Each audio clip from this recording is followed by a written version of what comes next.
Hi, everyone. Welcome to the Kimberly Cloud Show. I'm your host, Kimberly Cloud. I have a very special guest here for the show today. Can you go ahead and announce to the world who you are and where you're calling from? Hey, my name is Fletcher Ellingson from the practice of feeling good, and I live in the small resort town of Chelan, Washington. Oh, wow. Okay, so can you tell me a little bit about your past leading up into your present? Yeah, so I have had an interesting journey, but my journey began into the personal development world when I was in sixth grade, and I went out and got my first lawn mowing route. I wanted money for a movie, and my dad said, "Well, you better go out and make it." So I went out and started a lawn route and started mowing lawns, which led me to my window washing business, which led me to my soap making business, which led me to becoming a professional magician and entertaining around the world. But it all eventually ended up with what I'm doing now, and which I love is coaching people through to get to create an empowering mindset. So what I end up doing is help people change the way they think so that they can produce outstanding outcomes in their health, wealth, and relationships. And Kimberly, I don't know about you, but one of the most exciting things to me is witnessing transformation in people. And that's what really juices me and keeps me going. I love to see people step into their full potential and create a life that feels good. And that's what we all want at the end of the day is we want to feel good. And that's what I learned through, 55 years now is all the businesses that I've created, the relationships that I've created, everything we want, we're doing so that we can feel good. And what I help my clients do is feel good on demand. And that's a really cool skill set to feel good on demand. And when I say feeling good, I don't just mean happy. A lot of people think, well, you just want to be happy. No. I want to feel connected. I want to feel inspired. I want to feel enthusiastic. I want to feel eager. I want to feel safe. I want to feel courageous. I want to feel open and willing. So when I say feeling good, there's many descriptors that fall underneath that umbrella. Okay, tell me about three different instances in your health, wealth, and relationships, like the health part, the wealth part, and the relationship part, where you help somebody, and tell me what it was about and how you helped structure that growth. Yeah, absolutely. Let's take on health. So my wife and I used to lead a weekend seminar called Diabetes Smackdown: The Ultimate Solution, and that weekend seminar was for people who were dealing with type 2 diabetes or who were at risk for developing type 2 diabetes. And so at the end of that weekend, they would have a new understanding of why they were dealing with this disease. And the good news is that they understand that it's not their fault, right? And it is their responsibility, just like for all of us, right? Most of the things that happen in our fault are not in our lives are not our fault, but they are our responsibility. And so at the end of that weekend, they had a brand new understanding of how their brain worked, and what was causing them to take these actions that were creating dis-ease in their life. Then, so I'm thinking of these three women specifically who were at the seminar. They went on to do a year's worth of coaching with me. And at the end of that year, all three of these women completed their first ever triathlon. They swam, they rode a bike, and they ran and completed it. Now, two of these women were in their 60s, and one of the women was 70 years old. So, right? Exactly. Yeah. Exactly. And that's no credit to me. That's just credit to them for what they're able to produce when they were able to change the way they thought about their health, their belief systems about what was possible for them.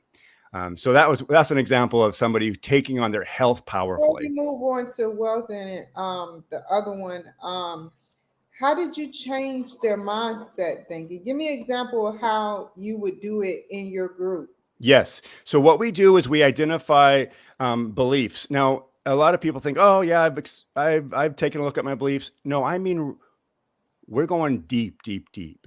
And what we first want to understand is what a belief is. See, we use that word a lot. Well, I believe, they believe. what do we actually mean when we're saying belief? What we mean, what a belief actually is a feeling of certainty. And that feeling of certainty is either strong or weak. So you can have strong beliefs or weak beliefs. But when it comes to our health, the majority of us have really, really deep, strong beliefs. What I mean by that is strong feelings of certainty, feelings that I can't do it, feelings that this is always going to be the way it is, feelings that only happens for other people, right? We have these feelings of certainty, or one of the common ones that some of these participants at the Diabetes Smackdown dealt with was, oh, sure, Fletcher, I can lose the weight. I can even lose 50, 60, 70 pounds. They feel certain about that, but they also feel absolutely certain that they will gain that weight back. So you can see that because they feel certainty about that, they live back into it. So what we do is we deconstruct the beliefs and we set up a new belief system. We set up a new sense of certainty. And there's a methodology for doing that, but we have to do it intentionally. So the new belief system would be something like this. I'm creating feel-good health in my life, and we take the focus off of weight completely, and it's all just about creating feel-good health. It feels good, right? You know what I'm saying? And so what we begin to do is create an intentional new belief, and we back it up with evidence, because all of our beliefs are supported by evidence. That's how a sense of certainty comes into being, is we support it with all of this evidence. So now what we have to do is intentionally look for new evidence to support the new belief that we want to have. And we look for every shred, every little bit of evidence, right? And that's how ultimately you create a new belief. And then you can begin to believe that, because what happens, Kimberly, is if you don't have a new belief system and you're trying to make a change in your life, you're not going to be able to do it, because you need that new program for your brain to begin to interact with. So if there's no new programming, all it is left with is the old programming, which is a disempowering belief. And that's the only program that runs. So I'm all about helping people create new programming. And can I give you one more example on that? Go ahead, yeah. Yeah. All right. So I've got my iPhone right here, right? And this iPhone has an operating system, and that operating system was what runs the phone. And then in the phone, there's all these applications or apps, right? They're all little miniature programs. Yeah. Now, would you agree that every once in a while we have to upgrade our phones, don't we? Yeah. We have to upgrade them. We have to upgrade them physically, or they do an over-the-air upgrade. They upgrade the operating system. But Kimberly, when's the last time that we actually sat down and said to ourselves, I need to upgrade my operating system. I need to take a look at the applications that are running in my head. And I need to ask the very important question, do these programs serve me, or do they hold me back? And if they don't serve me, I need to do an intentional upgrade of my operating system. Do you mingle with AI, by the way? If not, it's okay. I don't. I haven't stepped into that space yet, but I'm looking forward to, because obviously it's fascinating, right? Yeah. Can you tell me a little bit about wealth now? Yes. So same thing. A lot of my clients, they want to increase their wealth, right? So so one of the very first things we do is we get clear with them, what is their belief about wealth. So a lot of my clients say, gosh, Fletcher, I want to be generating a lot of money. And so I want to have a big savings account. And I'll say, okay, well, great. Well, what's in your savings account now? And it's usually, a very little, right? Because most Americans are living, month to month, or not far from it. So we have to take a look and say, well, what's your belief system about money? And most of them come back to these same things that are deeply rooted. Oh, I can make this much, but I don't know if I can take that next step and really dramatically increase my wealth. Oh, that only happens for other people. Or I'm too old. I'm too young. I'm too inexperienced. I don't know how to say. They have all these belief systems that they're living into, and they have plenty of evidence to support them, right? They can look back in their life and go, I was broke then. I had an overdraft fee then. And by the way, Kimberly, this was my story too, right? I've always been an entrepreneur and a hard worker, but what I lacked was a belief system for a long time that I could generate a lot of wealth and hold on to that wealth and make it work for me. So I would work and I would get money, but then it would be gone. I would have overdraft fees. I was living month to month, right? And I mean, at one point I was on food stamps because of my business crashed and burned, and nothing about food stamps. I'm grateful that those security nets are in place for people. But I do remember this, Kimberly. The first time I ever had to use my food stamps and I left the supermarket, I felt so humiliated and embarrassed and ashamed of where I was that I declared in that moment, I will never be in this position again. And from that moment on, that was the beginning of a new belief system. Can I ask you something? Yes. Is it the paper food stamps or the card? These were the paper ones. Oh, man, you way back in the day. Yes. I was way back in the day. And Kimberly, when I went up to pay for my food with those food stamps, there was a line of people behind me, and I remember the clerk saying, "Oh, you can't use the food stamps for those certain products." And right? Yeah. And so there was this sense of just massive embarrassment and failure. Now, that was on me. I made up that story of embarrassment and failure, right? But it was painful enough that in that moment, I was creating the seeds of a new belief, and that seeds of belief where instead of I'll never get ahead or I'll always be behind, my new belief was I'll always be ahead financially. So now, Kimberly, if you go to the PUD or the city of Chelan and look at my water and sewer and garbage bill, you're going to see that I'm actually paid ahead 3 to 6 months. Right? Because my new belief system is I'm always ahead financially. And that feels really, really good, right? Mm-hmm. Yeah. Tell me about the last one. Yes, relationships. Oh gosh. This one totally touches my heart. A couple that comes to mind who had been married for several decades, but they had completely drifted apart, were living separate lives, were miserable. They were looking at divorce. And what we did was we focused again on their beliefs, right?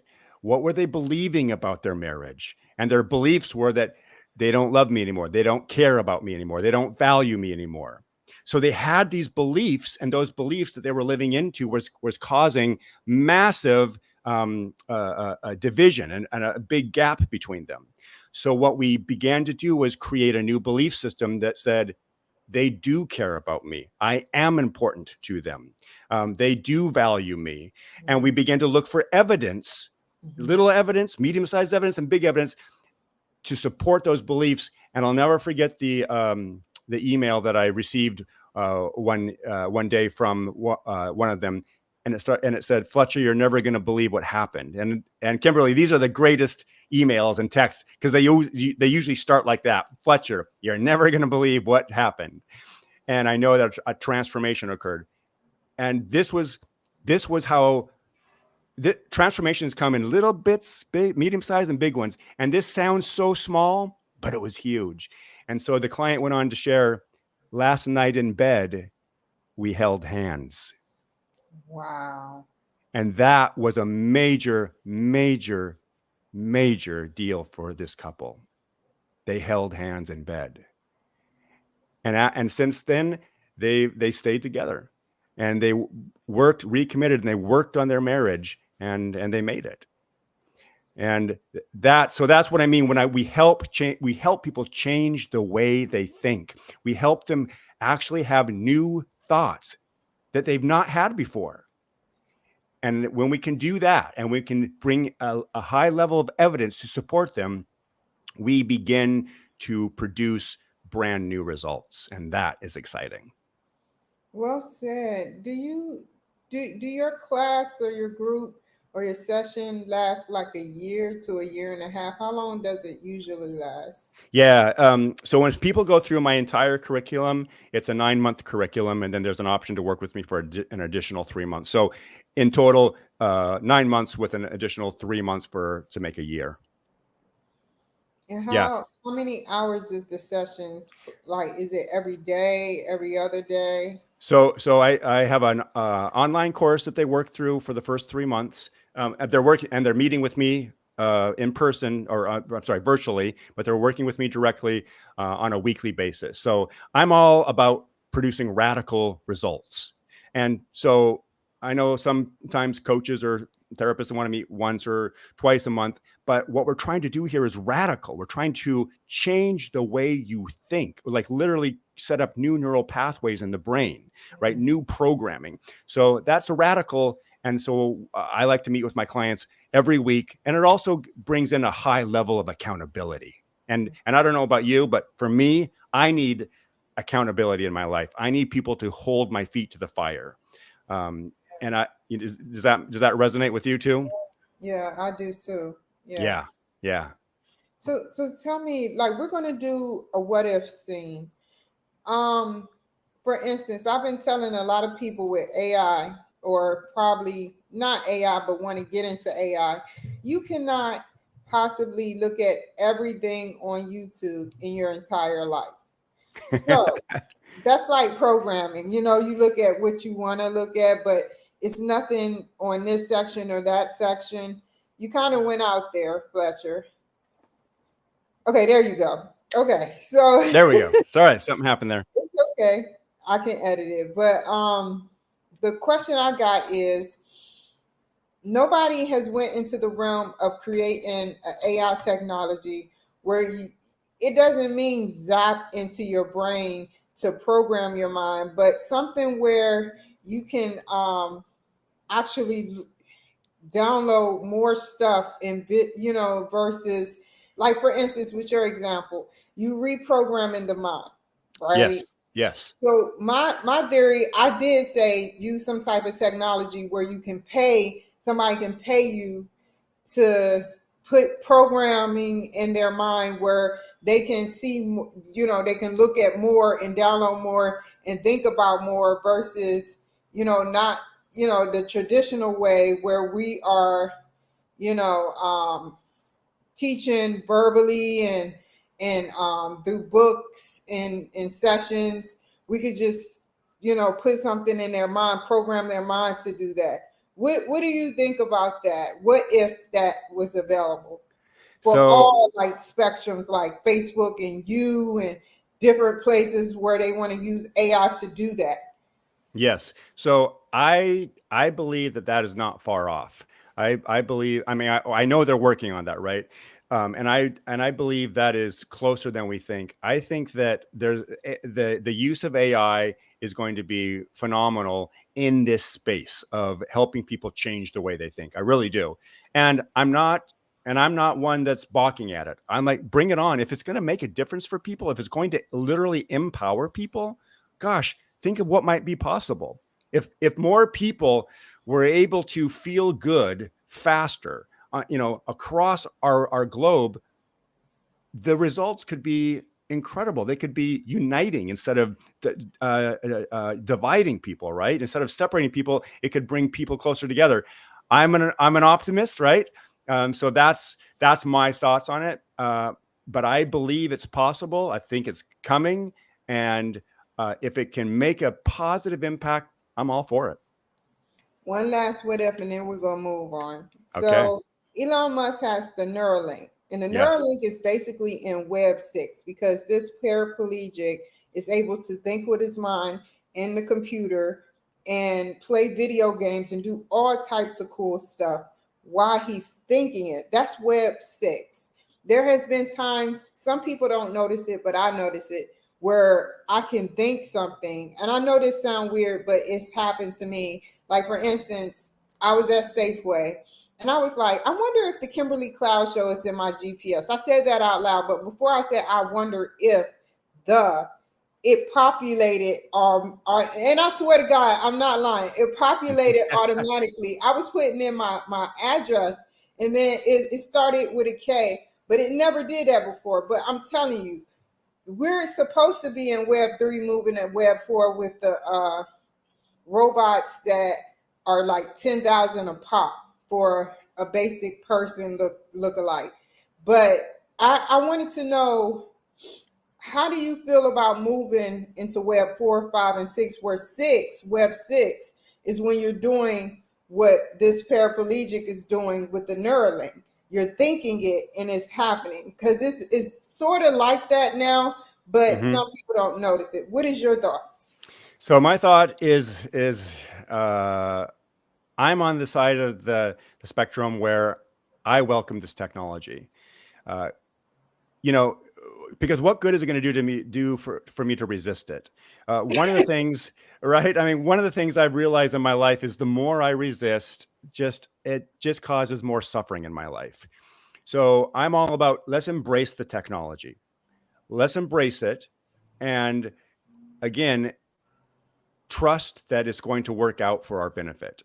Now, I know there's a lot of naysayers out there, and they're going to be like, oh, Fletcher, this is going to be the doomsday of our species. That might be. But if we focus on that, we are definitely going to live into that scenario. So let's focus on a scenario that empowers our species, that unites our species, that brings us together and allows us to get to that next stage, whatever that is. So I'm done resisting life, and I'm ready to embrace life as it unfolds.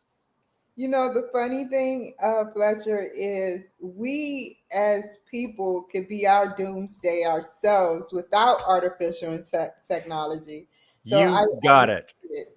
Yes, I agree with that. That well said. So yeah. So either way, we could be doomed, right? Yeah. And tell me, where are you going in the future, Fletcher? Well, I love what I do. Like I said earlier, witnessing transformation, it lights me up. It just feels so good. And when I say it feels good, it literally is. When you see transformation, the serotonin, the oxytocin, the dopamine, it's literally, you get this burst of it and you literally feel good. So I want to continue to work with people who are interested in creating radical transformation in their lives so that they can, make a bigger impact in their community and their families and their careers. So I just want to be along with them for the ride and partner with that goal of creating radical change, radical feel good change. Are you going to extend your programming or put any more books into your Ooh, good program? question. I just finished writing a children's book that I'm now looking for an illustrator for. And I'm very excited about this one. I love this book I've got here, The Practice of Feeling Good. I love this book. I'm psyched about it. But Kimberly, I'm almost more excited about this children's book because the concept of this children's book, if kids can get this concept at an early age instead of waiting until they're 30 or 40 or 50, and if they can get this cool concept that I'm introducing in this children's book, I just feel like they'll be ahead of the game. They'll have a greater tool set to help them with life. So that's what's next. And then I am working on another course that I'm going to be releasing that helps people deal with anxiety. Tell me about this children's book. What is in it? You said they'll be ahead of the game. How would they be ahead of the game? And is this Yes. book gonna go in children's magazines? You know how the children get the magazines and they get to pick out what books they want. Yeah. You know what? I've never thought of that. I didn't even know if those were still around, I don't know either. but I remember them. I Really? remember. Yeah. Yeah. Yeah, that would be so cool. Well, it's just a fundamental principle that it's actually at the core of the curriculum that adults go with through me. But I've worded it and presented it in a way that it will be accessible to children. And if they can get that concept at an early age, oh gosh, really exciting. And what's the next book you're getting to? Anxiety. You said something about anxiety. Yeah. So the next course I'm going to be that I'm working on is about helping people dissolve anxiety in their life, like literally dissolve it. Meaning that, Example. say that again, please. Give me an example, Fletcher. Yeah. So you know how I don't know if you've ever dealt with anxiety, but I've had some anxiety, but nothing close to what some of my clients have, who are really come to me like, well, like I need to get rid of this, right? So, and anxiety is the result of, you know, in these invasive or intrusive thoughts that just don't stop. You know, Yeah. it's like where's the off switch, and they just can't turn them off. They show up without your permission, consent, or approval. You know, and you try to like shake it off, and then in a few seconds later, those thoughts are back, like the repetitive thoughts and what those thoughts do is that they trigger the hormones in your body, adrenaline and cortisol, and you're not feeling good at that point. You're feeling this thing called anxiety. So you feel that anxiety in your body, right? It's a real response. It's a physical response that doesn't feel good. So what I want to help people do is discover how to navigate anxiety and ultimately dissolve it, so they don't have to deal with it anymore.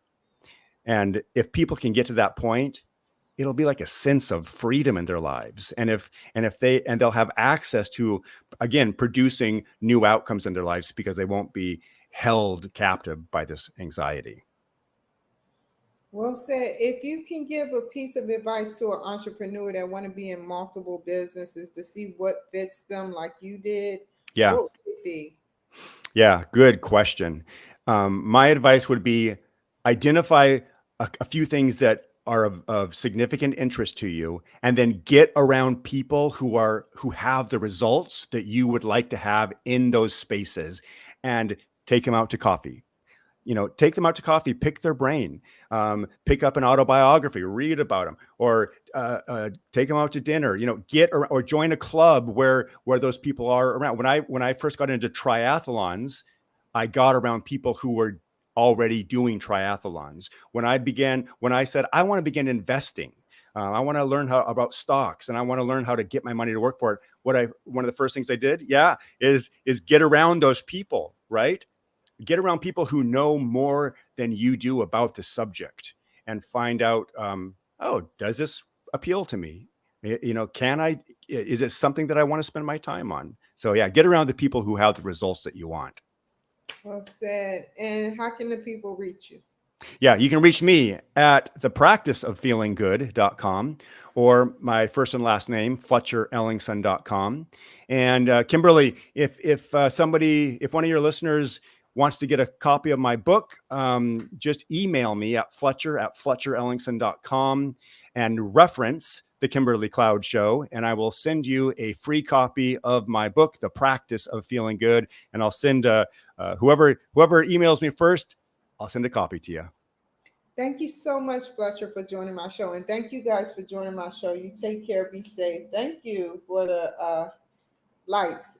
Take care, be safe, and I'll see you later. Stay on the line, Fletcher. Okay.